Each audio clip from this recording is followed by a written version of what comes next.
فاختہ اور چیونٹی کی ہمدردی۔ ایک دفعہ کا ذکر ہے کہ کسی ندی کے قریب ایک گھنا درخت تھا جس پر ایک فاختہ نے گھونسلہ بنایا ہوا تھا اور درخت کی جڑ میں ایک چیونٹی کا بل بھی تھا۔ فاختہ اور چیونٹی دونوں ہمدرد طبیعت کی مالک تھی۔ ایک دن چیونٹی ندی کے کنارے پانی پی رہی تھی کہ اس کا پاؤں پھسلا اور وہ ندی میں گر گئی۔ فاختہ درخت پر بیٹھی یہ منظر دیکھ رہی تھی۔ اپنی ہمسائے کو مصیبت میں دیکھ کر اس نے جھٹ سے درخت کا پتا توڑا اور پانی میں اس کی مدد کے لیے پھینک دیا۔ چیونٹی پتے پر چڑھنے سے گھبرا رہی تھی۔ فاختہ بولی، بہن تم پتے پر چڑھ جاؤ، یہ تمہیں ڈوبنے نہیں دے گا۔ فاختہ کی ہمت دلانے کی وجہ سے چیونٹی پتے پر آ گئی اور تیرتے تیرتے پتا آخر کار اسے کنارے تک لے آیا۔ اس طرح سے فاختہ کی وجہ سے چیونٹی کی جان بچ گئی۔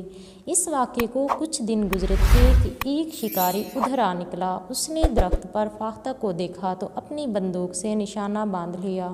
اتنی دیر میں چیونٹی نے بھی اپنی ہمسائے کو خطرے میں دیکھ لیا اور اسے فاختہ کا احسان یاد آ گیا۔ جیسے ہی شکاری بندوق کا ٹریگر دبانے لگا، چیونٹی نے اس کے پاؤں پر کاٹ لیا۔ وہ درد سے بلبلا اٹھا۔ اس کا نشانہ خطا ہو گیا۔ اتنی دیر میں فاختہ بھی اڑ گئی۔